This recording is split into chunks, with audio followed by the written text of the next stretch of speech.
All right, guys, so when we're solving factored quadratic equation, we actually want to find the values for x.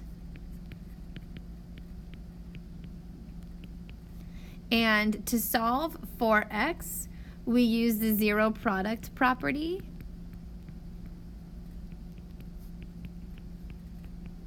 And what that means is you just set the factors equal to 0.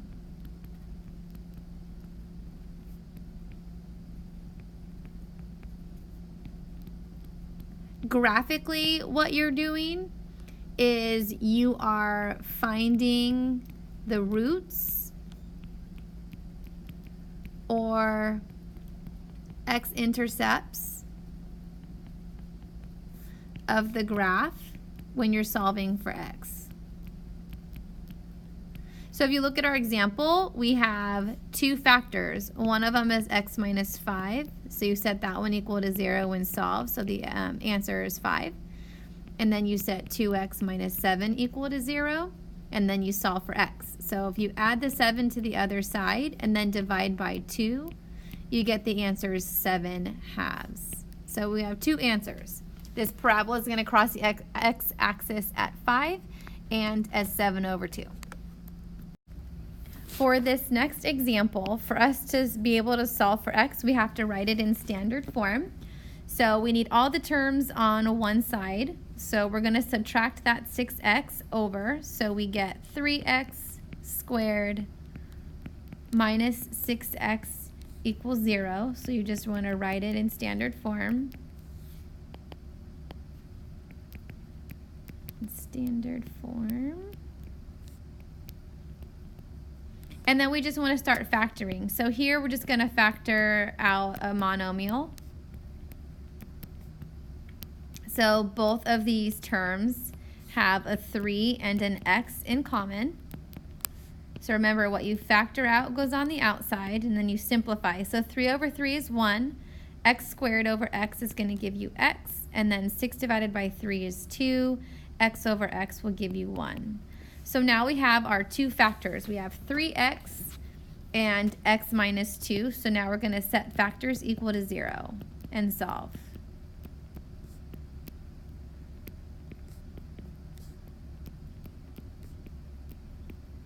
So when we do that, you get 3x is equal to 0. So x is 0. And x minus 2, set that equal to 0, and you get x is 2. So you have two answers for this one. So for letter B, we want to factor x squared minus 8x plus 6. And I don't know if you noticed, but this is a perfect square. That means it's the same thing multiplied by itself. So that means if I do x minus 4 and I raise that to the second power and I multiply all that out, I'm going to get the x squared minus 8x plus 16. So because it's x minus 4 times x minus 4, when you set x minus 4 equal to 0, you're only going to get one answer because the binomials are the same.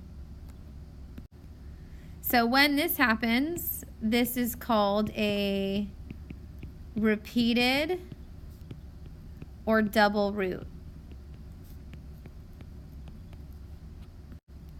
For letter C, we need to get everything on one side of the equation, so we're going to subtract this 24x over.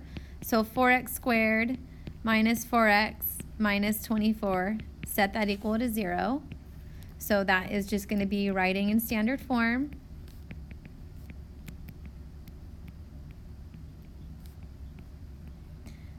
Then the next thing we want to see if we can factor anything out. So it looks like we can factor out a 4. So take a 4 out of all of those. That will leave you with x squared minus x minus 6. And then we're going to try and factor this. So we need two numbers that add to -6. I'm sorry, multiply to -6, add to -1. So I know that 3 times 2 is 6, and I need it to be negative. So if I make the 3 negative, negative 3 plus 2 will give me the negative 1. So your final answer, x minus 3 and x plus 2. And remember, we're solving these, so now all we have to do is set these equal to 0 using the zero product property. So if you do x minus 3 equal to 0, you get an answer of 3. Then x plus 2 equal to 0, you get an answer of negative 2. And I know we're probably thinking, what happens to this 4? Well, 4 doesn't equal 0. It's not going to give us a root. So you only need to worry about that one if it has a variable. So the x equals 3 and the x equals negative 2 would be your 2 answers for this one.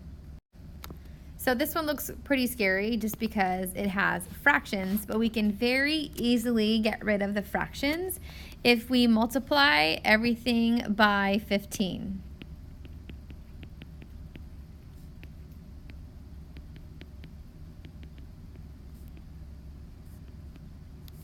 So we're going to multiply this by 15, this by 15, and this by 15. So on this first one, the 15s and the 15 will cancel, and you're going to be left with 2x squared.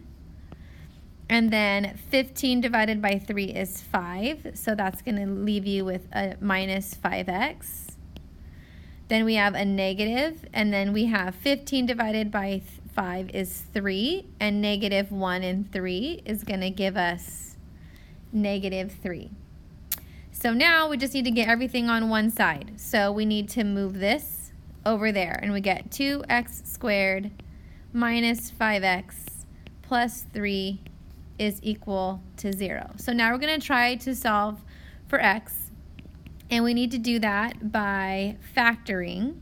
So notice we have an a, so we're going to have to use the AC method where you multiply the 2 and the 3. So 2 times 3 is 6. And then add to negative 5. So my two numbers will be negative 3 and negative 2. So for this one, we're just going to factor by grouping.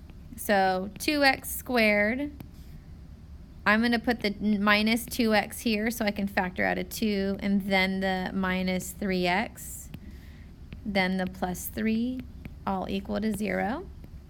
Split that in half.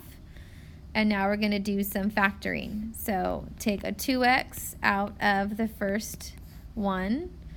That will give you x minus 1. And then notice that you have a negative 3. So that means we're going to take out a negative 3. That will leave you with x minus 1. So now I have I'm sorry, not 3 factors. I have 2 factors. So I have 2x minus 3, and I have x minus 1. And remember, the whole purpose of this was to solve for x. So now that we have our binomial factors, we set them equal to 0. So I'm going to do that over here. So 2x minus 3 is equal to 0. You're going to add that 3 over to the other side. So 2x is equal to 3. Divide by 2, you get x is equal to 3 over 2. Then we're going to take our other factor, x minus 1 is equal to 0. Add that 1 over, and you get an answer of x equals 1. So for ones like this, you just have to remember to get rid of the fraction. You're going to multiply by the least common multiple to divide everything out. Notice that this one is not in standard form. So what we're going to have to do is multiply this one out. It's a perfect square trinomial, so we can use our shortcut of a squared plus 2ab plus b squared. So that will give me x squared plus 10x plus 25 equal to 36. So now in order to be able to factor this, I have to get everything on one side. So you're going to subtract the 36 from each side, and that will give you x squared plus 10x minus 11 equal to 0. And then we just factor. It's nice because there's a coefficient of 1. So two numbers that multiply to negative 11 and add to 10. This one's a little bit easy because the only way to get 11 is 11 and 1. We just have to figure out which one's negative. And to get a positive 10, we would need a negative 1. So now we have x plus 11 times x minus 1 equals 0. Then set your factors equal to 0. So x is equal to negative 11. And then x minus 1 equals 0. X is equal to 1. This one is very similar to the last one. We have to multiply everything out and put it in standard form before we can factor and solve. So 3x times x is 3x squared. 3x times negative 1 is negative 3x. 2 times 5 is 10.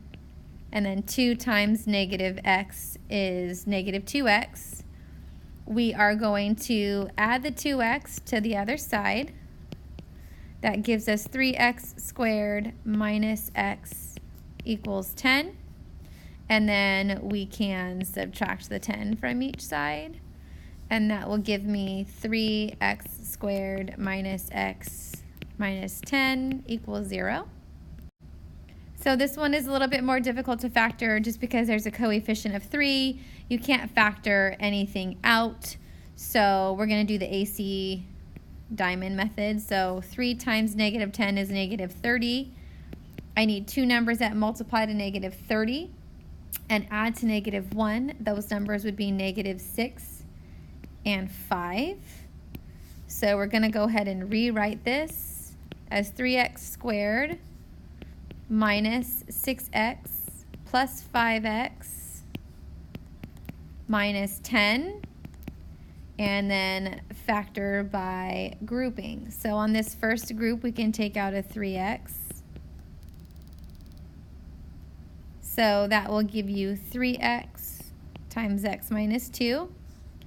And then you're going to factor a 5 out of this one on the right, so plus 5, and then that will leave you with an x minus 2. So the factors that we're going to set equal to 0 are going to be 3x plus 5 and x minus 2. So 3x plus 5 equals 0. You would subtract that 5 over and then divide by 3. So your answer, running out of room here, would be negative 5/3. And then you do the x minus 2 equal to 0. Answer for that one would be x equals 2.